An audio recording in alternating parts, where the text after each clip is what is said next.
অদৃশ্য শক্তি কিন্তু ধীরে ধীরে মাথা চাড়া দিয়ে উঠছে। স্বৈরাচার পালিয়ে যাওয়ার কয়েকদিন পরে আমি জেলা থানা সহ বিভিন্ন নেতৃবৃন্দের সাথে ভাগে ভাগে বসেছিলাম। আপনাদের অনেকেই সেদিন সেই মিটিং এ উপস্থিত ছিলেন। সেই মিটিং এ আমি একটি কথা বলেছিলাম যে স্বৈরাচার তো বিদায় হয়ে গিয়েছে, পালিয়ে গিয়েছে, কিন্তু অদৃশ্য শক্তি কিন্তু ধীরে ধীরে মাথা চাড়া দিয়ে উঠছে। মনে আছে আপনাদের এই কথাটি আমি বিভিন্ন সময় বলেছি। আজকে থেকে প্রায় 1 বছর আগে আপনারা বহু মানুষ সেদিন সেখানে উপস্থিত ছিলেন। প্রিয় সহকর্মীবৃন্দ, ধানের শীষের প্রতিটি কর্মী, সমর্থক, ভোটার বৃন্দ, আজ আমার 1 বছর আগের কথা কিন্তু ধীরে ধীরে দৃশ্যমান হতে শুরু করেছে।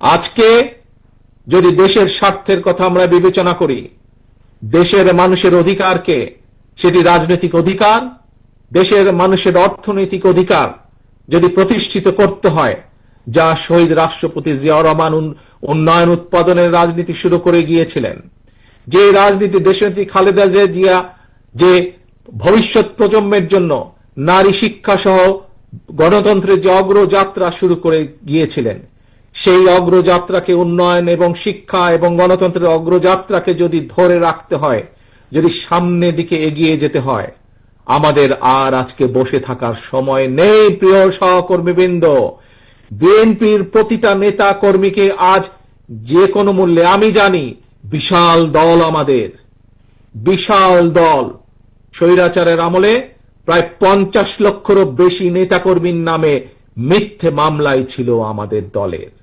এত অনেক পৃথিবীর অনেক দেশ আছে যেই দেশের টোটাল জনসংখ্যাও এর থেকে কম।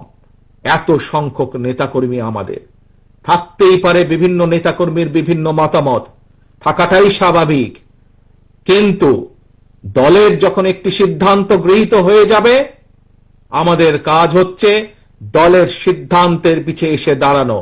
কারণ আপনারা কি কারো ব্যক্তি কর্মী, নাকি আপনারা ধানের শীষের কর্মী? বলুন তো আমাকে, কার কর্মী আপনারা?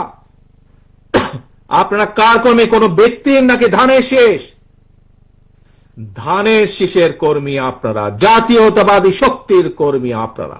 কাজেই জাতীয়তাবাদী শক্তি ধানের শীষের পক্ষ থেকে যখন একটি সিদ্ধান্ত হয়ে যাবে, প্রিয় সহকর্মীবৃন্দ, আমাদের প্রত্যেকটি মানুষের দায়িত্ব হচ্ছে, যারা আমরা দেশনেত্রী খালেদা জিয়া, যারা আমরা শহীদ রাষ্ট্রপতি জিয়াউর রহমানের রাজনৈতিক আদর্শে বিশ্বাস করি, আমাদের প্রত্যেকের দায়িত্ব হবে সেই সিদ্ধান্তকে যে কোনো মূল্যে বাস্তবায়ন করা।